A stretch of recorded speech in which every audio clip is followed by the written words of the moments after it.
عن كعب بن عزرة رضي الله تعالى عنه قال قال رسول الله صلى الله عليه وسلم احزروا المنبر فحزرنا فلما نزل سئل عن ذلك হযরত কাব ইবনে উজরা রাদিয়াল্লাহু তাআলা আনহু থেকে বর্ণিত রাসূলুল্লাহ সাল্লাল্লাহু আলাইহি ওয়াসাল্লাম একদিন হঠাৎ করে মসজিদে নববীর মধ্যে আসলেন এবং সাহাবাদেরকে বললেন উহজুরুল মিম্বারা, ও আমার সাহাবারা রে, তোমরা মিম্বারের কাছে কাছে উপস্থিত হয়ে যাও, মিম্বারের মধ্যে চলে আসো। যখন সাহাবা একরাম রাদিয়াল্লাহু তাআলা আনহুমরা মসজিদে নববীর মিম্বারের কাছাকাছি চলে আসলেন, মিম্বারের মধ্যে চলে আসলেন, পয়গম্বর বললেন ফালাম্মা তাকাদ্দারাতা ক্বালা আমিনা। পয়গম্বর যখন মিম্বারের প্রথম সিঁড়ির মধ্যে পা মোবারক দিলেন, ক্বালা আমিনা, তিনি প্রথম সিঁড়ির মধ্যে পা মোবারক দেওয়ার সঙ্গে সঙ্গে বললেন আমিন। ফালাম্মা তাকাদ্দারাতা সানিয়াতা ক্বালা আমিনা। অতঃপর নবী আকরাম সাল্লাল্লাহু আলাইহি ওয়াসাল্লাম মিম্বারের দ্বিতীয় সিঁড়ির মধ্যে যখন পা মোবারক দিলেন বললেন আমিন। ফালাম্মা তাকাদ্দারাতা সালিসাতা। অতঃপর রাহমাতুল লিল আলামিন মিম্বারের তৃতীয় সিঁড়ির মধ্যে যখন পা মোবারক দিলেন বললেন আমিন। ফালাম্মা নাযালা। অতঃপর পয়গম্বর মিম্বার থেকে যখন অবতীর্ণ করলেন, অবতরণ হইলেন, সুইলা আন যালিক, সাহাবা একরাম রাদিয়াল্লাহু তাআলা আনহুমরা এই যে আমিন আমিন বললেন তিনবার, এই সম্পর্কে আল্লাহ রাসূলকে জিজ্ঞাসা করলেন। সাহাবা একরামরা বললেন ইয়া রাসূলুল্লাহ, ইয়া হাবিবাল্লাহ, এইরকম তো আমরা কোনোদিনও দেখি নাই, আজকে যেরকম করলেন আমরা তো এরকম কোনোদিনও দেখি নাই, কি জন্য আমিন আমিন বললেন? ফাকালা রাসূলুল্লাহ সাল্লাল্লাহু আলাইহি ওয়াসাল্লাম, পয়গম্বর তাদের প্রশ্নের উত্তরে জানায়া দেন, ইন্না জিবরিলা আরজালি, হযরত জিবরিল আলাইহিস সালাতু ওয়াস সালাম আমার কাছে এসেছিলেন। ফাকালা, এবং বললেন রগিমা আলফু আবদিন আদরাকা রমদানা ফালাম ইগফার লাহু। ও পয়গম্বর, ধ্বংস হোক আপনার ওই সমস্ত উম্মতেরা যারা রমজান মাস পাওয়া সত্ত্বেও ফালাম ইগফার লাহু, তাদের গোনা খাতাগুলোকে মাফ করে নিতে পারল না, তারা নিজেদেরকে নিষ্পাপ করতে পারল না, যারা রমজান মাস পাওয়া সত্ত্বেও আল্লাহর কাছে মাফ চাইতে পারল না, তারা ধ্বংস হয়ে যাক। তখন আমি ওই জিবরাইল আলাইহিস সালাতু ওয়াস সালামের বদদুয়ার উপরে আমিন বলেছিলাম, অর্থাৎ সত্যায়িত করেছিলাম। আল্লাহকে বলেছিলাম, ও দরবারি, জিবরাইল আলাইহিস সালাতু ওয়াস সালামের বদদুয়াটা কবুল করে নাও। এই জন্য আমি আমিন বলেছিলাম। দ্বিতীয় নম্বরে যখন সিঁড়ির মধ্যে পা মোবারক দিলাম, হযরত জিবরিল আলাইহিস সালাতু ওয়াস সালাম বলেছিলেন, ও আল্লাহর নবী পয়গম্বর, আপনার ওই সমস্ত উম্মতরা ধ্বংস হোক যারা আপনি নবীর নাম শোনা সত্ত্বেও দরুদ শরীফ পড়ে না, যারা আপনার নাম শোনা সত্ত্বেও দরুদ পাঠ করে না, তারা ধ্বংস হয়ে যাবে। তিন নম্বর সিঁড়ির মধ্যে যখন পা মোবারক দিলাম, জিবরিল আলাইহিস সালাতু ওয়াস সালাম বললেন, ও নবী আমার, আপনার ওই সমস্ত উম্মতরা ধ্বংস হয়ে যাক যারা জীবদ্দশা পিতা মাতাকে পাওয়া সত্ত্বেও তাদের সেবা যত্ন করতে পারল না। এখন এই রমজানের রোজা কিভাবে ফরজ হলো, ইতিহাস জানার দরকার আছে না নেই বলুন? একটু কথা বলুন, ইতিহাস জানার দরকার আছে না? এই রমজান মাস আমাদের উপরে 4 ধাপে ফরজ হয়েছিল। কয় ধাপে? 4 ধাপে। প্রথমে আদত, অভ্যাস করেছিলেন আল্লাহ, বান্দারা যেন অভ্যাস করতে পারে, যেন এই রোজা রাখার যে একটা অভ্যাস, আগে তো ছিল না, আগে তো রোজা রাখতো না, তো এই উম্মতরা যেন রোজা রাখার একটা অভ্যাস করতে পারে, সেই জন্য প্রথমে অভ্যাস করাইছিলেন। এই সম্পর্কে হাদিসের মধ্যে আল্লাহ রাসূল জানায়া দেন, عن عبد الله بن مسعود رضي الله تعالى عنه قال قال رسول الله صلى الله عليه وسلم হযরত আব্দুল্লাহ ইবনে মাসউদ রাদিয়াল্লাহু তাআলা আনহু থেকে বর্ণিত, তিনি বলেন, কানা নবী সাল্লাল্লাহু আলাইহি ওয়াসাল্লাম ইয়াসুমু সালাসাতা আইয়ামিন মিন কুল্লি শাহর। হযরত আব্দুল্লাহ ইবনে মাসউদ বলেন, আমাদের প্রিয় নবী মুহাম্মদুর রাসূলুল্লাহ সাল্লাল্লাহু আলাইহি ওয়াসাল্লাম প্রত্যেক মাসে 3টি করে রোজা রাখতেন। বলুন সুবহানাল্লাহ। এই রোজাটাকে আইয়ামে বীজ বলা হয়। 13, 14, 15 তারিখে রোজা রাখতে হয়। হযরত আব্দুল্লাহ ইবনে মাসউদ বলেন, ইয়াসুমু সালাসাতা আইয়ামিন মিন কুল্লি শাহর। আমাদের নবী প্রত্যেক মাসে 3টি করে রোজা রেখেছিলেন। আমাদের নবীকে রোজা রাখা দেখে সাহাবা একরাম রাদিয়াল্লাহু তাআলা আনহুমরাও রোজা রেখেছিলেন। বলুন সুবহানাল্লাহ। আল্লাহর নবী এই রোজার আদেশ দেন নাই। সাহাবা একরাম রাদিয়াল্লাহু তাআলা আনহুমরা আমাদের নবীকে ভালোবাসেন। এই ভালোবাসার্থে নবী যেহেতু রোজা রাখেন, এই জন্য সাহাবা একরাম রাদিয়াল্লাহু তাআলা আনহুমরাও রোজা রাখতেন। এটা হলো অভ্যাস, অভ্যাস করেছিলেন। প্রথম ধাপ, প্রথমে কিন্তু ফরজ হয় নাই। দ্বিতীয় ধাপ হইল, عن ابن عباس رضي الله تعالى عنه قال قدم النبي صلى الله عليه وسلم المدينة। বুখারী শরীফের 2004 নম্বর হাদিস। হযরত আব্দুল্লাহ ইবনে আব্বাস রাদিয়াল্লাহু তাআলা আনহু থেকে বর্ণিত, তিনি বলেন, কদিমান নবী সাল্লাল্লাহু আলাইহি ওয়াসাল্লাম আল মাদিনাতা। আমাদের প্রিয় পয়গম্বর যখন মক্কা থেকে মদিনায় হিজরত করলেন, ফাওয়াজাদাল ইহুদা, তখন মদিনায় হিজরত করার পর ইহুদিদেরকে দেখলেন, তাসুমু ইয়াউমা আশুরা, দেখতেছেন তারা আশুরার দিনের 10 মুহররমে রোজা রাখতেছেন। যখন 10 রমজানে রোজা রাখতেছেন, ইহুদিরা এই অবস্থা দেখলেন। ফাকালা মা হাযা, আমাদের পয়গম্বর বললেন, ও ইহুদিরা রে, তোমরা কেন এই দিন রোজা রাখতেছ? তখন ক্বালু হাযা ইয়াউমুন আযীম, ইহুদিরা বললেন তদুত্তরে, ও পয়গম্বর, এই দিনটা আমরা বড় দিন মনে করি, এই দিনটাকে আমরা অনেক সম্মানিত দিন মনে করি, এই জন্য এই দিনের সম্মানার্থে আমরা এই দিনে রোজা রাখি। তখন আল্লাহর নবী বললেন, এই দিনে কি এমন ঘটনা ঘটেছিল যার কারণে তোমরা রোজা রাখো?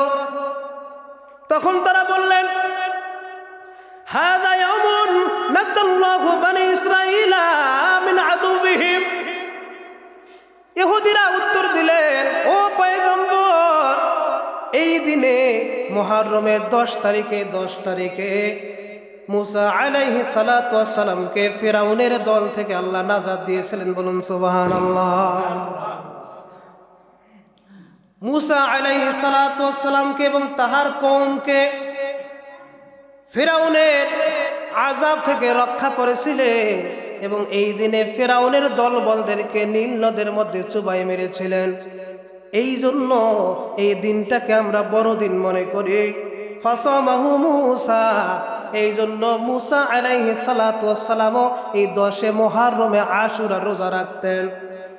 আমরা মুসা আলাইহিস সালাতু ওয়াস সালামকে ভালোবাসি। ইহুদিরা বলতেছেন, দেখেন ইহুদিদের কথা, ইহুদিরা বলতেছেন, ও পয়গম্বর, আমরা মুসা আলাইহিস সালাতু ওয়াস সালামকে ভালোবাসি, এই জন্য মুসা আলাইহিস সালাতু ওয়াস সালামকে ভালোবাসার জন্য এই আশুরা অর্থাৎ মুহররমের 10 তারিখের রোজা আমরা রাখি। তখন আমাদের পয়গম্বর বললেন, ক্বালা রাসূলুল্লাহ সাল্লাল্লাহু আলাইহি ওয়াসাল্লাম, ফাআনা হাক্কু বিমুসা মিনকুম। ও ইহুদির দলেরা, শুনে রাখো, তোমরা ইহুদি হওয়া সত্ত্বেও তোমরা মুসাকে ভালোবেসে রোজা রাখতেছো, আমরাও তো মুসা আলাইহিস সালাতু ওয়াস সালামকে তোমাদের চেয়েও বেশি ভালোবাসি। সুবহানাল্লাহ। তখন আমাদের পয়গম্বর বললেন, ফাআনা হাক্কু বিমুসা মিনকুম, এই রোজা রাখার হকদার তো আমরাই বেশি, কারণ তোমরা তো মুসা আলাইহিস সালাতু ওয়াস সালামের অনেক হুকুম মানো না। তোমরা মুসা আলাইহিস সালাতু ওয়াস সালামকে তোমরা সঠিকভাবে মানো না।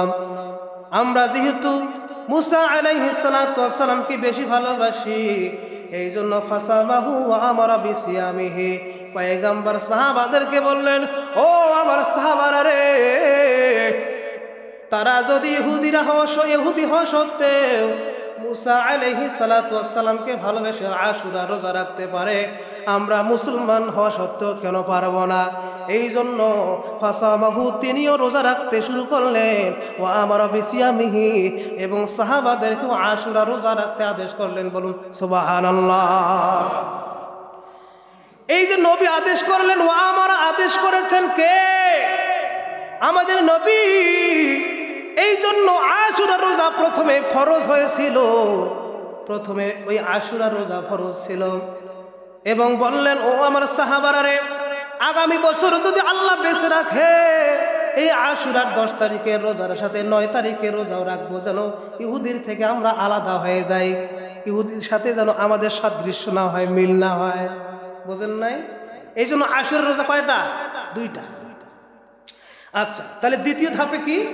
আশুরা রোজা ফরজ হলো, তখন কিন্তু রমজানের রোজা আসে নাই, রমজানের রোজা ফরজ হয় নাই। এখন তৃতীয় ধাপে দেখেন, রমজানের রোজা ফরজ হলো। আল্লাহ তাআলা সূরাতুল বাকারার 183 নম্বর আয়াতে রমজানের রোজাকে ফরজ করে দিলেন। দেখেন, আল্লাহ বলেন, ইয়া আইয়ুহাল্লাযীনা আমানু কুতিবা আলাইকুমুস সিয়াম। হে ঈমানদার গণেরানি, যারা ঈমান নামক সম্বল অর্জন করেছো, যারা ঈমান নামক দৌলত অর্জন করেছো, কুতিবা আলাইকুমুস সিয়াম, তোমাদের উপর রোজাকে, রমজানের রোজাকে ফরজ করা হলো। বলুন সুবহানাল্লাহ। কিন্তু এইখানে একটা ছাড় দিলেন, একটা অবকাশ রাখলেন। রমজানের রোজা ফরজ হয়েছে, কিন্তু আল্লাহ রাব্বুল আলামিন তারপরে আয়াতের মাঝখানের অংশে বলেন, 184 নম্বর আয়াত, আল্লাহ বলেন, ওয়া আলাল্লাযীনা ইউতীকুনাহু ফিদিয়াতুন তুআমুম মিসকিন। আল্লাহ বলেন, ও আমার বান্দারা রে, যাদের সামর্থ্য অনেক বেশি, যারা টাকাওয়ালা, তাদের যদি রোজা রাখতে কষ্ট হয়, তারা যদি রোজা রাখতে কষ্ট মনে করে, তারা ফিদিয়াতুন তুআমুম মিসকিন, তারা মিসকিনদেরকে খাবার খাওয়াই দিলেই হয়ে যাবে, রোজা রাখার প্রয়োজন নাই। দেখেন, একটা ছাড় দিলেন না আল্লাহ। প্রথমে এটা হলো যখন রমজান রোজা ফরজ হলো, ওই সময় আল্লাহ বান্দাদেরকে একটা ছাড় দিলেন। অর্থাৎ যাদের সামর্থ্য আছে, যাদের টাকা পয়সা আছে, তারা যদি চায় রোজা না রেখে ওই রোজার বিনিময়ে কি দেবে? ফিদিয়া দেবে, টাকা পয়সা দেবে মিসকিন এবং এতিমদেরকে। তাহলে একটা ছাড় দিল না? যে যাদের টাকা আছে তারা রোজা না রাখতে পারে, টাকা দিয়ে দিলে রোজা আদায় হয়ে যাবে, যে রোজার যে সব, এই সবটা পাবে। এটা হলো তৃতীয় ধাপে রোজা ফরজ হলো। কিন্তু চতুর্থ ধাপে আর কোনো ছাড় নাই। দেখেন, আসলে ইতিহাস না জানলে তো হবে না। এই কোরআন থেকে যদি আমরা ইতিহাস না জানি, তাহলে যদি জিজ্ঞাসা করে কোনো ইহুদি, কোনো খ্রিস্টান জিজ্ঞাসা করে, তোমার রোজা কই পাইলা, রোজা কিভাবে ফরজ হলো, তখন আমাদের কি ইতিহাস জানাইতে হবে। তো চতুর্থ ধাপে যখন আল্লাহ তাআলা 185 নম্বর আয়াত সূরাতুল বাকারা, এই আয়াতটা নাজিল করলেন, শাহরু রমাদান আল্লাযী উনজিলা ফীহিল কুরআন হুদাল লিন-নাস ওয়া বাইয়িনাতিন মিনাল হুদা ওয়াল ফুরকান। এই যে ফামান শাহিদা মিনকুমুশ শাহরা ফালইয়াসুম, আর কোনো ছাড় নাই। আল্লাহ বললেন ফামা শাহিদা মিনকুমুশ শাহরা, ও আমার বান্দারা রে, তোমরা ধনী হও গরিব হও বড়লোক হও ছোট লোক হও, তোমরা রাজা হও বাদশাহ হও, তোমরা ইতিম হও ফকির হও, তোমরা যত যেই ধরনের লোক হোক না কেন, যদি বালেগ হও আর যদি মুসাফির এবং অসুস্থ না হও, তাহলে ফালিয়াসুম, তোমাদের প্রত্যেকের ওপর রোজা ফরজ করা হলো। বলুন সুবহানাল্লাহ। এখানে কিন্তু আর ছাড় নাই। প্রাপ্ত বয়স্ক হইলে এবং যদি অসুস্থ না হয় এবং যদি মুসাফির না হয়, কারণ আল্লাহ নিজেও মুসাফির এবং যারা অসুস্থ, ফামান কানা মিনকুম মারিদান আও আলা সাফারিন ফাইদাতুম মিন আইয়ামিন উখরা, আল্লাহ কিন্তু মুসাফির এবং যারা অসুস্থ তাদেরকে ছাড় দিচ্ছেন। অর্থাৎ যদি কেউ সফরে থাকে, সে রোজা না রাখলেও সমস্যা নাই, এই রোজাগুলোর কাজা কবে পড়ে, কাফারা না কাজা, মানে একটার পরিবর্তে আর একটা। আও মারিদান, অথবা যদি অসুস্থ হয়, মনে করেন অসুস্থ, রোজা রাখলে আরো রোগ বাড়বে, ক্ষতি হবে, জীবনের ক্ষতি হবে, জানের ক্ষতি হবে, এমন আশঙ্কা যদি হয়, ওই ব্যক্তি রোজা না রাখলেও সমস্যা নাই। তবে ফাইদাতুম মিন আইয়ামিন উখরা, এই রোজাগুলো রমজানের পরে যখন সুস্থ হবে বা সফর থেকে চলে আসবে, একটার পরিবর্তে আর একটা কাজা রাখলেই হয়ে যাবে। বলুন সুবহানাল্লাহ। তাহলে চতুর্থ ধাপে কি হলো, ফামান শাহিদা মিনকুমুশ শাহরা, যারা এই রমজান মাস পাবে, যদি প্রাপ্তবয়স্ক হয় বা প্রাপ্তবয়স্কা হয় অথবা সুস্থ হয়, মুসাফিররা হয়, তাদের প্রত্যেকের ওপর মুসলমান হলেই রোজা ফরজ হয়ে যায়। বলুন সুবহানাল্লাহ। তাহলে আর কোনো ছাড় আছে? ছাড় নেই। আচ্ছা, এই রমজান মাসে যারা রোজা রাখবে, একটা ফরজ আদায় করলে আল্লাহ 70টা ফরজ আদায় করার সওয়াব দান করবেন। বলুন সুবহানাল্লাহ। আর যদি একটা নফল আদায় করে, দেখেন রমজানের যে বরকত, এই রমজানের যে বরকত, আল্লাহ তাআলা যে রহমতের দরজা খুলে দেন, কিভাবে বুঝবেন? এই যে দেখেন, একটা নফল আদায় করলে আল্লাহ তাআলা একটা ফরজও সওয়াব দান করেন, একটা ফরজ আদায় করলে 70টা ফরজ আদায় করার সওয়াব দান করেন। এটাই তো রহমত, এটাই তো আমাদের জন্য বরকত, ঠিক কিনা? এই জন্য এই রমজান মাসে ইবাদতের হার বাড়িয়ে দিতে হবে, দান সৎকার হার বাড়িয়ে দিতে হবে এবং অন্যান্য নফল ইবাদতগুলো বেশি বেশি করে করতে হবে এই রমজান মাসের মধ্যে। কারণ এই রমজান মাসটা হলো ইবাদতের মাস, এই রমজান মাসটা হলো জান্নাত পাওয়ার মাস, গুনাহ মাফ পাওয়ার মাস, জাহান্নাম থেকে রক্ষা পাওয়ার মাস। আল্লাহ রাসূল সাল্লাল্লাহু আলাইহি ওয়াসাল্লাম বলেছেন, বুখারী শরীফে আসছেন, আসিয়ামু জুন্নাতুন ফালা ইয়ারফুস ওয়ালা ইয়াজহাল, রোজা হলো মুমিনদের জন্য ঢাল স্বরূপ। এই জন্য এই রোজাকে অশ্লীল কাজ করে নষ্ট করো না, মূর্খের মতো কাজ করে নষ্ট করো না। যেমনই ভাবে পুলিশ ঢাল নিয়ে যুদ্ধের ময়দানে যায়, যেন অপর দিক থেকে গুলি ভিতরে ছেদ না করে, ভিতরে প্রবেশ না করে। কিন্তু যদি ওই ঢালটা ফাটা হয়, তাহলে গুলি তো ভিতরে ঢুকবেই। কি বলেন, বোঝেন না? এই ঢালটা যদি ফাটা হয় বা নষ্ট হয়, তাহলে গুলি করলে তো ভিতরে ঢুকবেই, দেহের ভিতরে ঢুকবে। কিন্তু যদি ওই ঢালটা মজবুত হয়, শক্তিশালী হয়, তাহলে কিন্তু ছেদ করে গুলি ভেতরে প্রবেশ করতে পারবে না। এই জন্য পয়গম্বর উদাহরণ দিয়ে বলেছেন, আসিয়ামু জুন্নাতুন, রোজা হলো ঢাল স্বরূপ, মানে জাহান্নামের আগুন থেকে রোজা রক্ষা করবে। যখন জাহান্নামের আগুন ক্রাশ করার জন্য আসবে, ওই সময় এই রোজা দাঁড়িয়ে যাবে, এ জাহান্নামের আগুন, এই ব্যক্তি রোজাদার ছিল, এই ব্যক্তিকে স্পর্শ করবে না। বলুন সুবহানাল্লাহ। এই রোজা ঢাল হিসাবে দাঁড়িয়ে যাবে। এখন যদি এই রোজা থাকা অবস্থায় মিথ্যা বলে, গীবত করে, শিকায়েত করে, চুগলখুরি করে, অন্যান্য অশ্লীল কাজগুলো করে রোজাকে বিনষ্ট করে দেয়, তাহলে ওই যে ভাঙ্গার ঢালের মতো হয়ে যাবে, অর্থাৎ জাহান্নামের আগুন থেকে বাঁচাইতে পারবে না। এই জন্য সঠিকভাবে রোজা আদায় করার দরকার আছে না নাই? এখন আর একটা বিষয় হলো, এই রমজান মাসের মধ্যে বেশি বেশি করে নফল ইবাদত করা, এতিম মিসকিন গরিব গরবা এদেরকে দান করা, ইফতারি করানো। ইফতারি করার ফজিলত, অনেক ফজিলত। একটা দৃষ্টান্ত দিলেই বুঝতে